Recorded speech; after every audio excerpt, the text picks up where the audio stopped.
সংঘর্ষের ঘটনায় চট্টগ্রাম বিশ্ববিদ্যালয় এবং এর আশপাশের এলাকায় আগামীকাল রাত 12টা পর্যন্ত 144 ধারা জারি করেছে স্থানীয় প্রশাসন।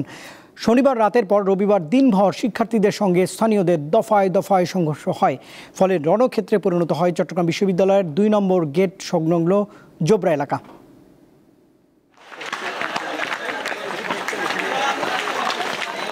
এভাবে সংঘর্ষ চলে দিনভর।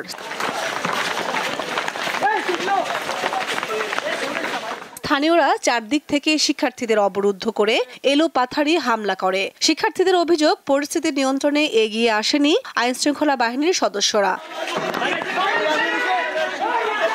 এর আগে রবিবার সকালে বিশ্ববিদ্যালয়ের 0 পয়েন্টে 4 দফা দাবিতে বিক্ষোভ ও অবস্থান কর্মসূচি পালন করে বিক্ষুব্ধ শিক্ষার্থীরা। আগের রাতের ঘটনার বিচার দাবি করেন তারা।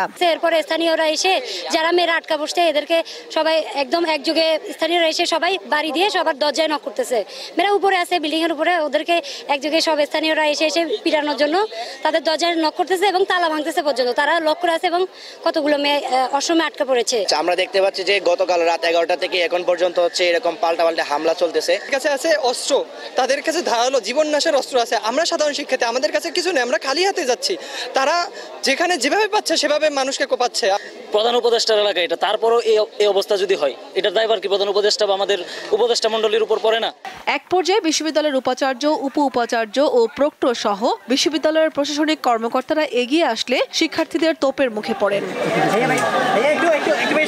শনিবারের ঘটনার দায়ে আইনশৃঙ্খলা রক্ষাকারী বাহিনীর উপর চাপান তারা। এসপিকে ফোন দিয়েছি, কালকে 30 বারের উপরে আমার সাথে এসপির কথা হয়েছে, বলছে যে আমি নির্দেশনা দিচ্ছি কিন্তু পাই নাই।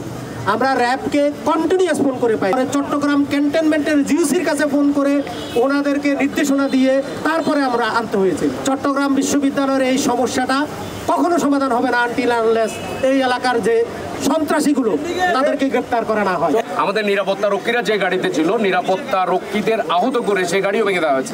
কারণ হলো পুলিশের সেই টিম যথাসময়ে আসে নাই এবং এটা বরাবরের ঘটনা। কিন্তু পুলিশ যে কোঅপারেট করছে না, এটা শুধু চট্টগ্রাম বিশ্ববিদ্যালয় না, এটা পুরো বাংলাদেশে একই রকম চিত্র। শনিবার রাতে চট্টগ্রাম বিশ্ববিদ্যালয়ের শিক্ষার্থীদের সাথে এলাকাবাসীর সংঘর্ষ ও ধাওয়া পাল্টা ধাওয়ার ঘটনা ঘটে। সংঘর্ষে শিক্ষক শিক্ষার্থী সহ আহত হন অনেকেই। দীপ্ত, বার্তা কক্ষ।